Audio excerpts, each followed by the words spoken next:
पत्रकार साथियों का बहुत बहुत धन्यवाद। आप लोग आए, नए साल की शुभकामनाएं। भोलेनाथ खुश रखे, स्वस्थ रखे आप लोगों को। साथियों, 14 जनवरी शनिवार, देसी भाषा में सकरात कह देते हैं, वैसे मकर संक्रांति के दिन बेरोजगारों की बारात निकलेगी। और इस बारात में जो बेरोजगार हैं वो, या जिसकी भी जो भी समस्याएं हैं अलग अलग वर्ग की, वो सब का न्योता देने के लिए आए हैं। तो सोनीपत वालों को कह रहे हैं, भाई सारे आ जाइयो बारात में। ये मानसरोवर पार्क से 12 बजे रोहतक के बीजेपी का जो राज्य कार्यालय है उसके ऊपर जाएगी। क्यों जाएगी? आपको ध्यान होगा कि 8 साल पहले ओम प्रकाश धनखड़ साहब ने कहा था कि बीजेपी की सरकार बनवा दो, ब्याह भी करवा दूंगा, कुंवारा के और नौकरी भी दे दूंगा। तो सरकार ने बने तो 8 साल हो गए, ना तो नौकरी मिल रही है ना ब्याह हो रही। तो फिर कित जाओ है बालक, बेरोजगार कित जाओ है। तो जिस तरह बारात है पूरी तैयारी करके आइयो। अपने सब जिनके हो रहे हैं ब्याह, जिनके पास शेरवानी है, कोट पैंट है, वे भाई उनको बारात दे दियो जो बारात में आवे। और बारातियों को हम ये कह रहे हैं, इस तरह तैयार होगा यो किसी भी टाइम पर सरकार का बटेऊ बनना पड़ सके है। क्योंकि हरियाणा के अंदर 5 लाख वैकेंसी खाली है, सरकार उनको भर नहीं रही, वैकेंसी निकाल नहीं रही, निकाल रहता है और ज्यादा है। और इसके लिए न्योता देने के लिए आए हैं। इस न्योते में मोटी मोटी बात आपको ध्यान होगी, और इसमें ये मत मानियो कि बेरोजगार आओगे, बूढ़े भी आओगे थापा, क्योंकि बूढ़ा का लगेगा तो उनकी भी जरूरत है। और विपक्ष जो गूंगा विपक्ष है भाती के रूप में, इनको भी कहा गया है वो बाकी देखो ये आओगे कि ना आओगे, बात यहां कुछ मेरा नहीं है। और दर्शनालय बिलासी आप सब पत्रकार साथी हैं, आप सबका भी न्योता है, हरियाणा के वासी हैं उन सबका। और ये जो लिखे आ रहे हैं, बच्चा कह रहा है कि बेरोजगार रांडा की शादी में सरकार को जलील करने के लिए जलूल आना, ठीक है। और ये हमारी मांग है, दहेज नहीं चाहिए बिल्कुल, मानतान लेकिन जरूर चाहिए है। और उस मानतान में है अगर भाई सीईटी क्वालिफाई करो,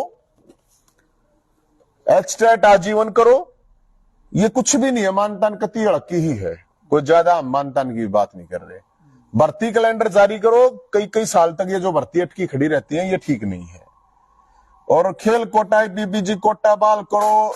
और हरियाणा ये दादा दुली चंद जो है वो जो ये बीपीएल कार्ड ही काट दिए, फैमिली आईडी के नाम पे पहले इन्होंने पेंशन काटी।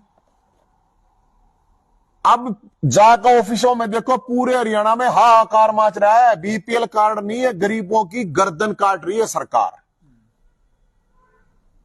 अब तो मानतान में कोई घनी बड़ी बात नहीं है भाई साहब, पुरानी पेंशन बहाल ली की कर्मचारियों की तरफ से आई है रिक्वेस्ट।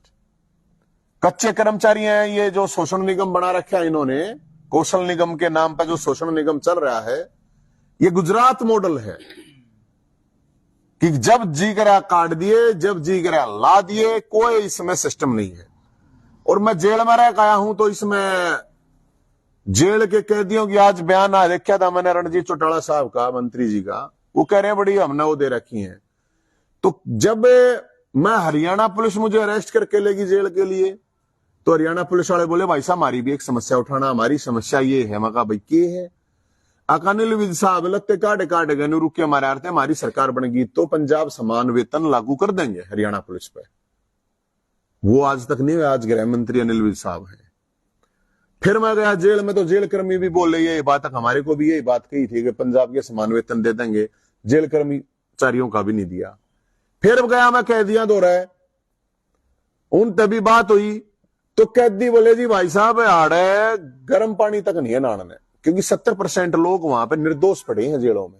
ये मत मानना कि वहां पे सारे ही अपराधी हैं।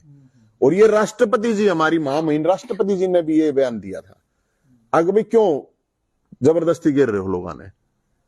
पैरोल दी नहीं जाती, 40 दिन का टाइम हुआ, पैरोल का 6-6 महीने तक अटकाए रखे हैं। कोरोना में कैदियों को बाहर निकाल दिया था, ये उनकी डिमांड है, तो उनकी भी डिमांड ठाऊंगा। आज तक किसी ने ठाई नहीं। हमने लगा कि इंसानियत होने के नाते ठानी जरूरी है। कोरोना की जो है उनकी छुट्टियां नहीं जोड़ी जा रही सजा में, तो कैदी भी परेशान भाई साहब। और इनकी जो परेशानी है, इनके लिए हम तो जितने भी ये आपकी प्रॉपर्टी आईडी, फैमिली आईडी के नाम पर पूरे हरियाणा के अंदर बहुत बड़ा घोटाला चल रहा है, लोगों को परेशान किया जा रहा है। और इसमें हम तो ये कहेंगे, अगर भाई इन मांगों को लेकर ये मानतान है, ये कोई घनी बड़ी है नहीं।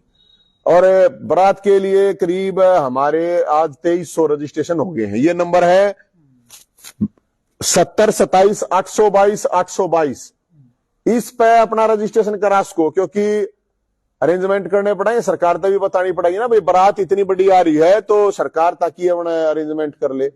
बाकी लोग तो बारात या हम तो नहीं हुआ खा पी खाइयो, कुछ नहीं सोचो उड़ा मटर पनीर मिला, कुछ नहीं मिलेगा उड़ा खा खाइयो और अपना लेकर भी आ जाइयो। सरकार के झूठे आश्वासन मिल रहे हैं खाने और कुछ नहीं मिलेगा। तो ये बारात का प्रोग्राम है, और इस बारात के प्रोग्राम में हम तो ये कह रहे हैं कि भाई सबको न्योता दे रहे हैं, जिसकी जो समस्याएं हैं वो सब अपनी समस्याएं उठा के ले आना। इसके अलावा एक इशू बहुत वो जबरदस्त चल रहा है। आज अभी मैंने बयान देखा है मुख्यमंत्री साहब का, इतनी बेशर्मीता मुख्यमंत्री खेल मंत्री का बचाव कर रहा है। तो भाई क्यों भाई, उस छोरी ने न्याय किस लिए नहीं मिल रहा, ये बताओ मुख्यमंत्री साहब। कैसे एक छेड़खानी करने वाले खेल मंत्री को बचाव क्यों कर रहा है, न्यू तो बता दे। अगर यही आरोप नवीन जैद के ऊपर लगा देती कोई छोरी, तो नवीन जैद बाहर होता या जेल में होता, बतावे सरकार। या किसी आम इंसान के ऊपर ये आरोप लग जाते। कितने लोग जेलों में हैं इस मामले को लेकर के ऐसे आरोप लगा दिए, जब बैठा ले जाए पुलिस और फिर उसका बना कर इस्तीफा नहीं है, वो न्यू का न्यू मंत्री है। और मुख्यमंत्री इतनी बेशर्मी से उसकी वो हिमायत कर रहा है। इस कह रहा है कि आरोप ही तो लगे हैं।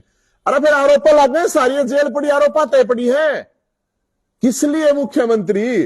और मैं तो सब देखो भाई, उस छोरी ने एकले मत छोड़ो, सारी खाप पंचायत देखो हूं। अगला जाटनी है जहां न्याय ना मिल रहा, मुख्यमंत्री साहब ने बता दो। और जाटा देखो सुन लियो मेरे भाइयों, उस छोरी ने एकली मत छोड़ो।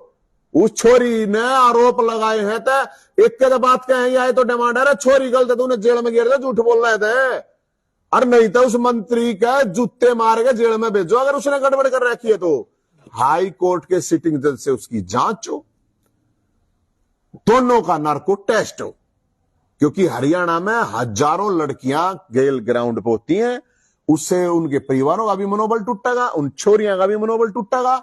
खेल मंत्री जब छेड़खानी, छोरी छेड़ खेल मंत्री, हद की बात है रे। अरे जब अगर गलत नहीं कर रहा क्या अगले ना, क्या प्रॉब्लम, नार्को टेस्ट करा दो भाई। उल्टा ये हटाना तो चाहिए कम से कम, वो उसने उल्टा ले लिया अगर गलत है तो। अगर छोरी झूठ बोल रही है, हम कब कह रहे हैं भाई निष्पक्ष तो कम से कम जांच हो। और सारी खाप पंचायत तो मैं रिक्वेस्ट करूंगा, इस सरकार ने ये दिखाना जरूरी है। न्यू तो कल ना और कोई सी छोरी ने छेड़ देगा भाई, कोई सा मंत्री फिर और कोई सी ने छेड़ देगा, चुपचाप बैठे रही हो अपने घर में। इसलिए मैं तो सबसे रिक्वेस्ट कर रहा हूं इस सरकार को सबक सिखाने के लिए, क्योंकि मुख्यमंत्री खुद डिफेंड कर रहा है यार खेल मंत्री को, हद की बात है। खट्टर साहब है, अगर ये खट्टर साहब आपकी रिश्तेदार होती थे छोरी और छेड़ने वाला नवीन जैद होता, तो यही आरोप लगा कोई नवीन जैद पर लगा देती, तो बताइयो सारे देश की पुलिस पास चला गए। वही बताइए बटे बनाए बैठा रहे हो ना सरकार। तो भाई साहब ये इशू है, और न्योता मैंने दे दिया आपको, और कोई सवाल है तो आप बता दो। नवीन जैन जी, कल झावला में एक बड़ा कांड हुआ दिल्ली में, सरकार आम आदमी पार्टी की वहां पर भी है, लेकिन कहीं ना कहीं निकलकर जो आरोप है परिवार कुछ लगा रहा है, पुलिस इसे कह रही कि हादसा है, लेकिन परिवार कुछ और बता रहा है। इस मामले में आप तो भाई मैं तो ये कहूंगा किसी के साथ भी अगर हादसा है तो हादसे के हिसाब से ही हैंडल किया जाएगा, लेकिन जांच तो होनी चाहिए ना, निष्पक्ष जांच होनी चाहिए। निष्पक्ष जांच हुए बिना दिल्ली पुलिस को भी सवालिया निशान, हाँ तो सवालिया निशान दिल्ली पुलिस पर है, तो दूसरी एजेंसी से जांच करवा देनी चाहिए। उसमें की प्रॉब्लम है, कोई भी दूसरी एजेंसी है उससे जांच करवा देनी चाहिए। अरे इन तरह की चीजों में जांच तुरंत होनी चाहिए। बर्बरता से लड़की की हत्या, नहीं बिल्कुल, इस तक गिनौना और क्या काम होगा, इससे गिनौना कुछ काम नहीं हो सकता कि अगर उन लोगों को पता, ये तो मैं नहीं बता सकता ना भाई, अगर उनको पता था नहीं था क्या है क्या नहीं, मेरे को नहीं पता ना, ये तो जांच का विषय है। अगर उन लोगों को ये पता था कि वो लड़की गाड़ी के अंदर फंसी हुई है और फिर भी वो गाड़ी को चलाते रहे, तो बहुत कड़ी सजा मिलनी चाहिए। अगर वो एक्सीडेंट था, ये तो जांच का विषय है ना, वो क्या था। तो जांच, अगर दिल्ली पुलिस नहीं उस पर मतलब परिवार भरोसा कर रहा है तो सीबीआई जांच करा दो, दूसरी एसआईटी बिठा दो, किसी और एजेंसी करवा दो। तो शुक्रिया जी, ये विषय पकड़ी बात में।